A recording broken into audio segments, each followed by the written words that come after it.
ኢትዮጵያ በጣም ብዙ ታሪክ አላት። በተለይ ወደ ሰሜኑ አካባቢ ደግሞ የአብያተ መንግስታት በጣም በስፋት የሚገኙበት አካባቢ ነው።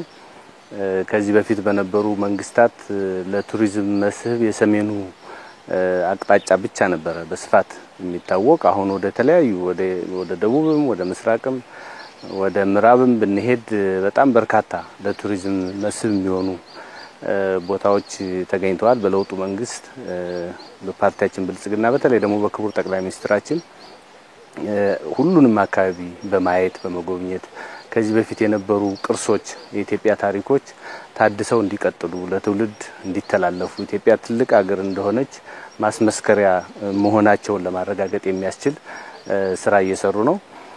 ስለዚህ ጎንደር እንግዲህ እድሳት መጀመር ብቻ ሳይሆን ከዚያ በፊት የነበሩ መንግስታት መሪዎች እዚያ ውስጥ ገብተው ይሄ ቅርስ አለን አባቶቻችን የሰሩት ነው ብለው እንደማያውቁ ማህበረሰቡም ሲናገር ነበር። እኛም የምናውቀው ታሪክ ነው። በቅርብ ያለፉት መንግስታትን ስናይ መሪዎቻችን እዚያ አካባቢ እዚያው ቅርሱ አጠገብ ያሉ ሆቴሎች አርፈው እንኳን ምን አለ እዚህ ምንድነው በምን ይዞታ ላይ ነው የሚል ከሌላ አካባቢ ቱሪስቶች መጣው የሚጎበኙትን ያህል ዓለም የሚያውቀውን ያህል ይሄ እንግዲህ የጎንደር ብቻ አይደለም፣ የአማራ ክልል ብቻ አይደለም፣ የኢትዮጵያ ብቻ አይደለም፣ የዓለም ቅርስ ነው። በዓለም ቅርስነት የተመዘገበ ታሪካዊ ቦታ ነው።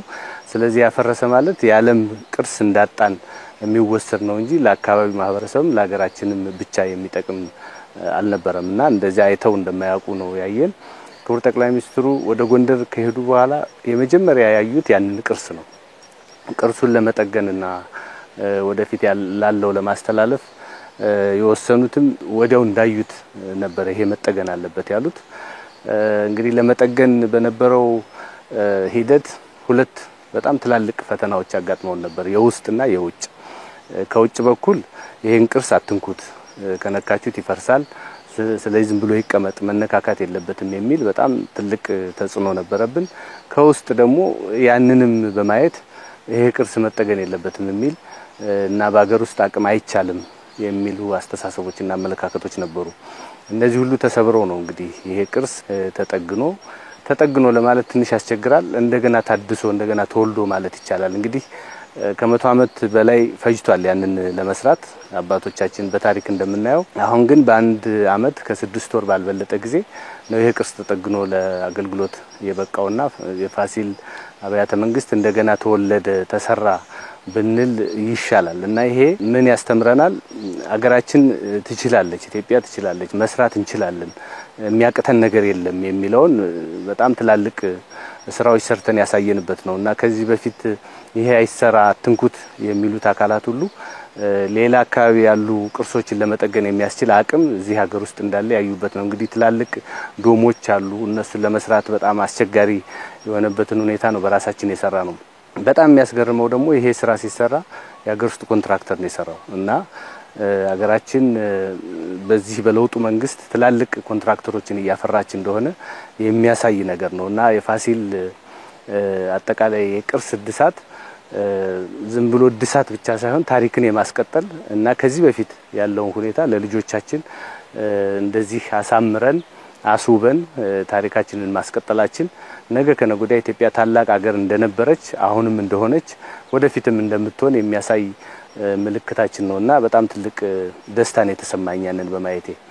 በሌላ በኩል እንግዲህ የመገጭ ግድብን ስናይ እሱም የራሱ የሆነ ታሪክ አለው። ከተጀመረ በጣም ረዘም ያለ ጊዜ የወሰደ ግድብ ነው። ወደ ታች ያለውን አካባቢ ማልማት ብቻ ሳይሆን ለጎንደር ከተማ የውሃ ችግርም ይፈታል ተብሎ የሚታሰብ በጣም ትልቅ ግድብ ነው። የውጭ ሀገር ኮንትራክተሮችም የሚሰሩበት የነበረ ነው። መጨረስ አልቻሉም ብቻ ሳይሆን በመዘግየቱ ምክንያት እንደውም በመፍረስ ላይ የነበረ ስራ ነው እና እንደ አዲስ ነው እንደገና እየተሰራ ያለው መገጭ። ይሄም በአገር ውስጥ ኮንትራክተር ነው እየተሰራ ያለው። በጣም በጥሩ ሁኔታ ያለ ነው። እንግዲህ በዚህ አመት ይጠናቀቃል ብለን እናስባለን።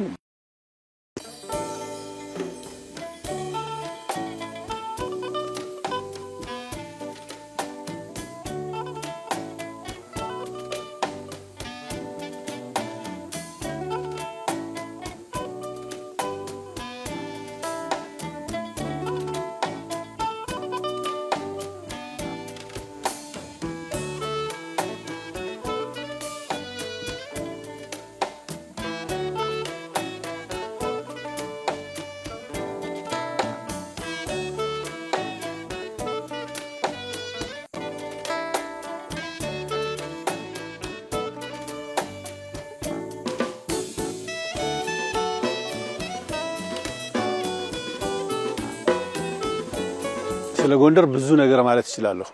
ደግሞ እኔና ጎንደር ያለን አታችመንት ጥብቅ ነው። ያው እንደምታውቁት እዚህ አሁን ካለንበት ቦታ ከ9ኛ እስከ 12ኛ ክፍል የተማርኩት እዚህ ጎርጎራ ነው። እድገቴም ትውልዴም እዚሁ አካባቢ ነውና በአመራርነቴም ጎንደርን ለአንድ 4-5 ዓመታት አስተዳድሬዋለሁ። ስለዚህ በጣም በርካታ ነገር እያለው ግን ሁሉን ነገር ያጣ አካባቢ ነው የነበረው። በዚህ ውስጥ ያለፉት መንግስታትም ሆነ መሪዎች እኔንም ጨምሮ እውነት ለመናገር እዛ አካባቢ ላይ ማድረግ የሚገባንን እያደረግን አልነበረም። የጎንደር ከተማ ያው እንደምታውቀው ጥንታዊ ከተማ ነው። በአገራችን ካሉ ትልልቅ ከተሞች ጥንታዊ ከተሞች ውስጥ አንዱ ነው።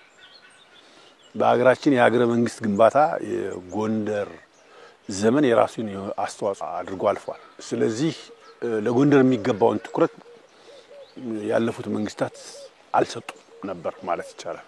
እኔም ጎንደርን ሳስተዳድር በነበረበት ጊዜ ፋሲል ግንብን እንደ አንድ የቱሪስት ዴስቲኔሽን ይታያል። ግን ደግሞ ተገቢ የሆነ ጥበቃ ተገቢ የሆነ እንክብካቤ እየተደረገለት አልነበረም። በአጠቃላይ ከሀገራዊ ለውጡ በኋላ ክቡር ጠቅላይ ሚኒስትር አንዱ ትኩረት አድርገው የሰሩትኝ የሀገራችንን እምቅ የተፈጥሮ ሀብት እምቅ ሊጎበኙ የሚገባቸው ቅርሶች ሀገራችንን ገልጦ የማሳየት ሐሳብ ስለነበረ እኮ እዚህ ግንቡ ነበረ፣ ጎንደር ከተማ ነበረች፣ መገጭም ነበረ፣ ጎርጎራም ነበረ። ምን ነክቶን ነው ብለን ራሳችን እስከምንጠይቅ ጊዜ ድረስ ነው በርካታዎቹ ስራዎች የተሰሩት። ስለዚህ የመገጭ ግድብ ብጀምርልህ መገጭ ግድብ ቢያንስ የአማራ ክልል እኔን ጨምሮ 6 ወይም 7 ፕሬዝዳንቶችን አሳልፏል። የመጣን እንጎበኛዋለን፣ ያው ፎቶ እንነሳለን፣ በመዘግየቱ እንቆጫለን። ግን ደግሞ ፕሮጀክትን ጀምሮ የመጨረስ ችግር ኤክስኪዩት የማድረግ ችግር ስለነበረብን ያ ፕሮጀክት በሚገባው ልክ በወቅቱ አላለቀም። ከባለፈው 1 ዓመት በኋላ ክቡር ጠቅላይ ሚኒስትራችን ባስቀመጡት አቅጣጫ መሰረት የመገጭ ግድብ ዛሬ የተሻለ ደረጃ ላይ ደርሶ ውሃ መያዝ ጀምሯል። ውሃው የሚያርፍበት ቦታ ተለይቷል። ጀስት ውሃው ዳይቨርት ተደርጓል እና ተስፋ አለው። ይሄ ለጎንደር ትልቅ አስተዋጽኦ አለው። የጎንደር ከተማን የጎንደርና አካባቢውን ልማት እንግዲህ ወደ ታች ሲወርድ ወደ 27-30 ሺህ ሄክታር መሬት ነው የሚያለመው። ስለዚህ ይሄን የሚያደርግ ግድብ ስለሆነ ትልቅ ልማት የሚያመጣ ነው። እንግዲህ ደምቢያ ጎንደር ዙሪያ አካባቢ ያለውን ፖቴንሻል መጠቀም ይቻላል ማለት ነው። ከዛ ውጪ ጎንደር ከተማን መሰረታዊ የመጠጥ ውሃ ችግር ይፈታል ተብሎ የሚታሰብ ነው። ሌላኛውና ዋናው የጎንደር ከተማ ገጽታ ነው። የከተማው ገጽታ ነው። ያው ጎንደር ከተማ ጥንታዊ ከተማ ነው። መንገዶች፣ ህንጻዎች የሚታወቁ ናቸውና ጎንደር ከተማን መልክ መቀየር በጣም ትኩረት ሰጥቶ የተሰራ ስራ ነው። ከዚህ ውስጥ አንዱና ዋነኛው የፋሲል አብያተ መንግስት ነው። የፋሲል ቤተ መንግስት እውነት ለመናገር አይናችን እያየ ሊፈርስ ነበር። ይሄ ለኢትዮጵያ ብሔር ብሔረሰቦች ትልቅ ውርደት ነው የነበረው።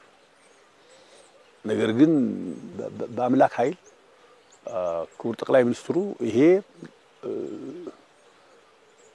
ቅርስ አደጋ ላይ ከመውደቁ በፊት በፍጥነት ቶሎ ካልደረስንለት አስቸጋሪ ነው ብሎ አቅደው ከፍተኛ በጀት ተመድቦለት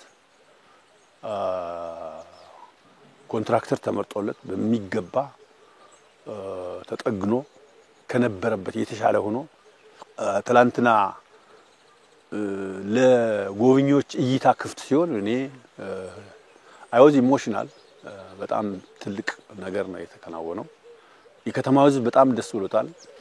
ይሄ የሳቸው ትልቅ አስተዋጽኦ ነው ማለት ይቻላል። በአጠቃላይ ግን የለውጡ መንግስት ይዛ አካባቢ ላይ የሰራው ስራ በከፍተኛ ግምት የሚሰጠው ነው እና ፋሲል እንደገና ነው የተወለደው። ፋሲል ተጠገና አይባልም። ፋሲል እንደገና ተሰራ ነው የሚባለው። ያው አካባቢውን የምናውቀው እዛው ያደግን ሰዎች ከግንቡ ስር የነበርን ሰዎች የምናውቀው ነገር ስለሆነ እውነት ለመናገር ግንቡ አልቆለት ነበር፣ ፈርሶ ነበር። ምክንያቱም ናቹራሊ የግድ ነው አንድ ነገር ተሰርቶ ያረጃል። ከማርጀትም በላይ ነው የነበረው። ስለዚህ ይሄ ቅርስነቱን ጠብቆ ለጎብኚዎች በሚመች ሁኔታ ጥገናው ተጠናቆ ስለዚህ በጣም ትልቅ የቱሪስት መዳረሻ ሆኗል። ደረጃውን የጠበቀ የቱሪስት መዳረሻ በአገራችን ስሙ የሚጠራው ሆኗል ማለት ነው። ይሄ ትልቅ ነገር ነው። ይሄ የጎንደርን ትንሳኤ ከ400 ዘመን በኋላ የሚያሳይ ነው ማለት ይቻላል። ከዛ ውጭ ከተማ ውስጥ እየተከናወኑ ያሉ የኮሪደር ልማት ስራዎች እንደሌሎች ከተሞች ተስፋ ሰጭ ናቸው። መንገዶቹን ለማስፋት የተደረገው ጥረት፣ መዝናኛ ቦታዎችን ለማዘጋጀት የተደረገው ጥረት፣ የገቢ ማስገኛ ቦታዎችን ለማዘጋጀት የተደረገው ጥረት፣ የብስክሌት ሌኖች ለመስራት የተደረገው ጥረት ጎንደር ከተማ ተፈጥሮውን ጠብቆ በሚገባ ተፈጥሮውን ጠብቆ እንደነበረ የተሰራው ስራ ቀላል ነገር አይደለም። እኔ ከተማውን አስተዳደር በዚህ አጋጣሚ ላመሰግን ፈልጋለሁ። ከዛ ውጭ እንግዲህ አንዱና ዋነኛው የጎርጎራ ኢኮሎጂ ነው። የጎርጎራ ወደው ይሄ አካባቢ የነበረ ነው። ይሄን ተፈጥሮ ግን ገልጠን ማየት አልቻለም። ጠቅላይ ሚኒስትሩ በተለይም ደግሞ በ2013 እኔ አማራ ክልል ርዕሰ መስተዳድር በነበርኩበት ጊዜ ነው ይሄ የገበታ ለሀገር የተጀመረውና በሁሉም ክልሎች ገበታ ለሀገር ተግባራዊ ሲደረግ አንዱ የተመረጠው ጎርጎራ ነውና እዛ ላይ መንግስት ከፍተኛውን ድርሻ ወስዶ የክልሉ መንግስትም የራሱን ድርሻ መወጣት አለበት ተብሎ አሁን እዚህ መጠን ስናየው በሚገርም ሁኔታ ነው ሎጂው የተሰራው። ትልቅ እንግዶችን የማስተናገድ ካፓሲቲ ያለው እውነት ለመናገር የራሳችን ገልጠን ስለማናስተዋውቅ በሚገባ ያለንን ስለማንናገር ነው እንጂ እውነት ለመናገር ይሄ ከደረጃም በላይ ነው። ደረጃውን የጠበቀ መዝናኛ ነው። ስለዚህ ወደፊት ይህ አካባቢ ትልቅ የቱሪዝም መዳረሻ ነው። ከዚህ ባህር ዳር መገናኘት ይቻላል። እሱን ለማድረግ የሚያስችል መንግስት የጀልባ አቅርቦት አድርጓል። ጣናነሽ ቁጥር 2 እንደገና ተሰርታ መጣለች። የዚህ ጀልባ መኖር ደግሞ በአካባቢው ላይ ያለውን የትራንስፖርት የመሳሰሉት ነገር ፋሲሊቲ ጨምረዋል። ጎብኚዎችም ከባህር ዳር ቀጥታ ወደ ጎርጎራ መጥተው ይላሉ። ስለዚህ የቱሪስት ዴስቲኔሽኑ ከአዲስ አበባ ከአባይ ባህር ዳር፣ ከባህር ዳር ጎርጎራ፣ ከጎርጎራ ሰሜን ማውንቴን የሚያስኬድ በቃ ፍሎውን የጠበቀ እና የሀገራችንን ገጽታ የሚቀይር ነው ማለት የሚቻልበት ሁኔታ አለ። ትልቅ እንግዳ ማስተናገጃ ነው። እንግዳ ማስተናገጃ ብቻ ሳይሆን ትልቅ የኮንፈረንስ ስራ መስራት የሚቻልበት አካባቢ ነው ማለት ነው። እና እኔ ከተደሰትኩባቸው ያው ብዙ ጊዜ በህይወት ትደሰታለህ፣ ትከፋለህ። እኔ በጎንደር ከፍታም ዝቅታም ውስጥ አንድ አካል ላይ ብያስባለሁ። ግን ትላንትና ዛሬ በከፍተኛ በጣም የተደሰትኩበት ቀን ነው ማለት እችላለሁ። እና ይሄን ነው መግለጽ የምችለው ማለት ነው። በጣም አመሰግናለሁ።